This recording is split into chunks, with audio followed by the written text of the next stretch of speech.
Joining us this week for the Wednesday Bookmark is Dr. Mike Bechtle. Dr. Bechtle is the author of 10 books. His articles have appeared in publications such as Writer's Digest and Focus on the Family.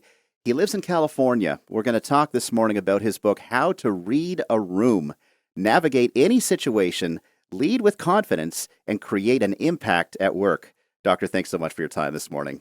Well, I appreciate the opportunity. You believe reading a room is a skill anyone can learn using a 4-step process that works really in any situation.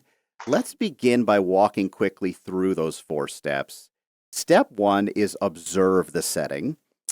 You talk in those chapters about observing both the big picture and the small picture. Discuss the nuances there of big picture versus small picture.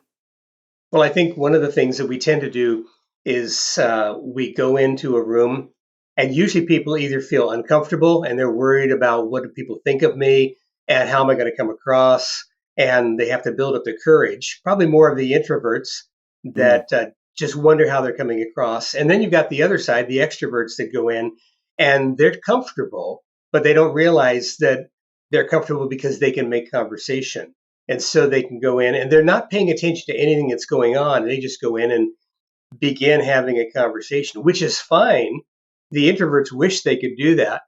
But to be able to stand back and find out the bigger picture of what's really happening in the room before we start engaging. I think of all the 4 steps, that's the biggest one, is because if I can take the time to go in and look, and there's certain things we can look for, but to be able to stand outside, to be able to get a bigger picture when I go in, find out what's happening and try to avoid conversation just for the first minute or so to see what's happening in there. Because then if I have a bigger sense of, okay, now I know what I'm walking into, it gives me a chance to make more of an impact, because that's really what this is all about.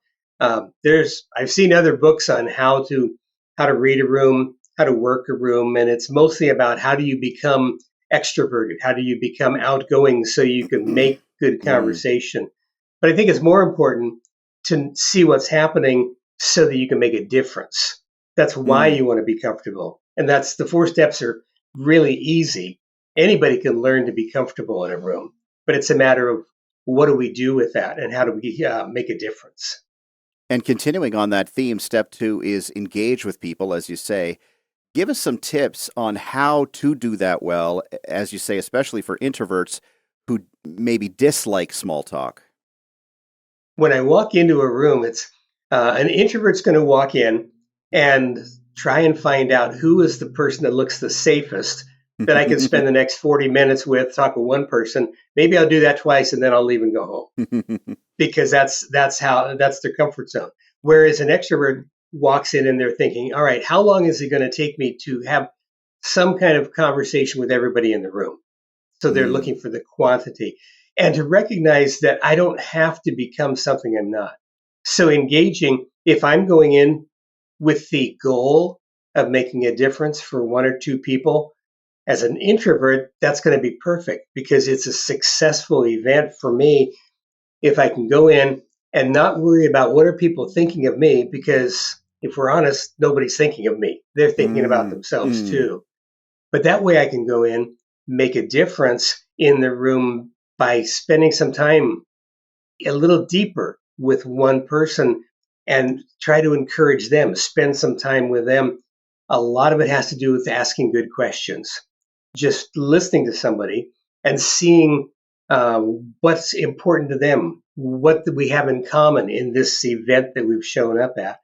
And then for an extrovert to go in and recognize if I can do that, instead of just making conversation, I want to find out about people and find out what they're thinking. So the engagement is really shifting the focus from how am I feeling, how am I coming across, to what's happening with that other person. I want to focus that direction. It's almost like a paramedic isn't worried about, like, if he's at a scene of a fire or there's people that have been injured in an accident, he or she isn't trying to worry about how they're coming across and whether people like them or not. It's like, no, I'm here to make other people better. That's a great place to go into any kind of a room with our God-given mission to just make a difference for others. That's so good. Step three is plan your approach, and you speak about developing a customized strategy of sorts, a framework for effectiveness. And it occurs to me, and as I was reading that chapter, that some people may push back at the very idea of even having a strategy in the first place. They might say, hey, why can't I just walk into a room and be myself? Why do I also need a strategy? Well, I think the biggest thing is it goes back to kind of the paramedic idea. They have certain things, they're triaging patients if there's multiple ones. They go in knowing here's a process that's going to help me make the biggest difference for what's happening in this scene. Hmm. If I can do that in a room, it takes it to a different level. I'm not there just to be comfortable in that room and feel good about myself. That's really not that hard, surprisingly, even for an introvert. We can learn that pretty quickly, but to be able to go in with the mindset of saying, I'm going to make a difference here. And so it's not so much reading the room, that's just the first step, it's serving the room. If I can go in with the idea that anytime I walk into any situation, whether it's a virtual room, whether it's a physical room, uh, if I'm on a Zoom call, I want to pay attention to what's going on because I feel like we have a stronger mission than a lot of people to make a difference in the lives of others. Like, this is a perfect way to do it.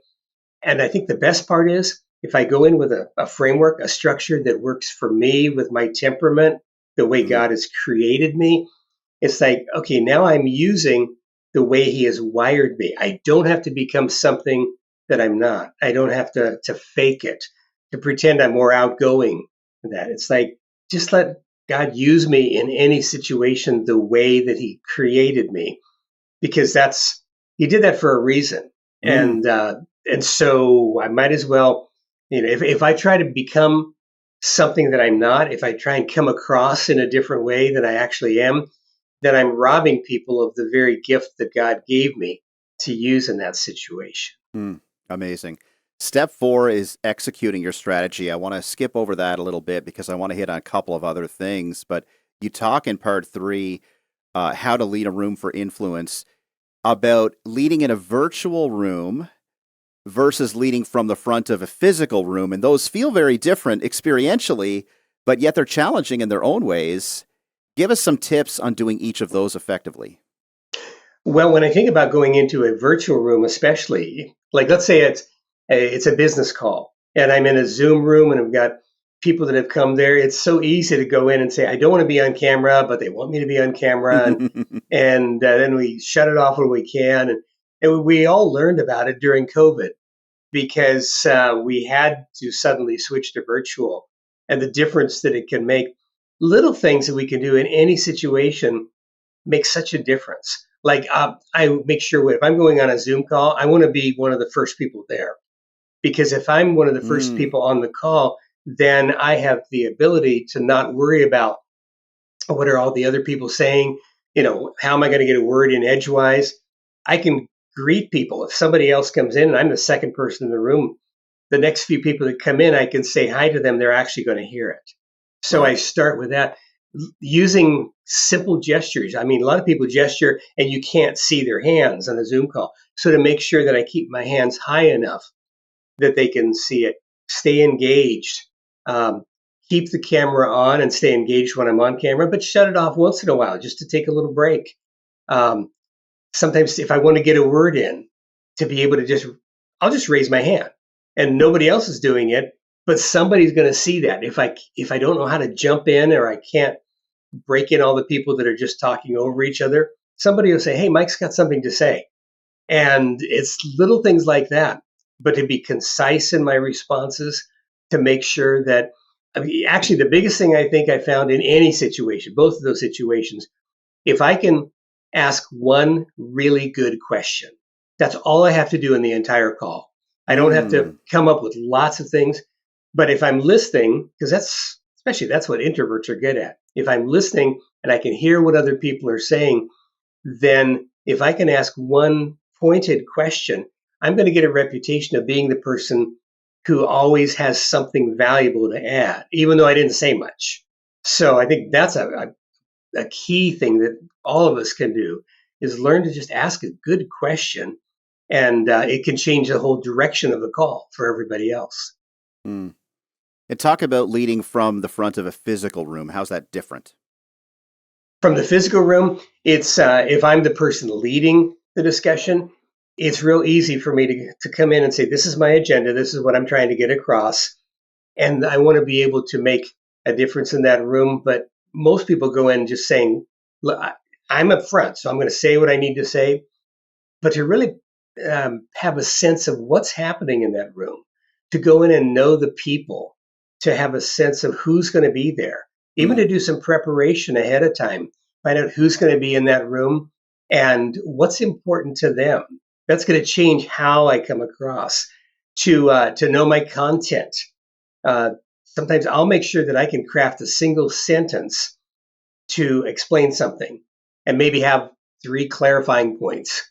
And the more that I can ask questions, the better it is. I used to always say that if you got paid $100 for every, or if you got fined $100 for every statement you made, but asking questions is free, how much would we be out at the end of a call because we said so much instead of just asking to see what other people say. So questions become really valuable. Know the environment.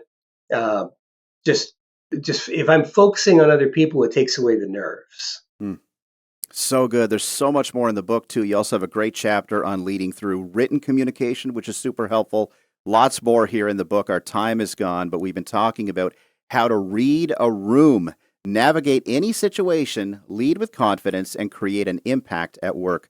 Dr. Mike Bechtle, very practical stuff, Doctor. Thank you so much for your time this morning. Well, thank you for the opportunity.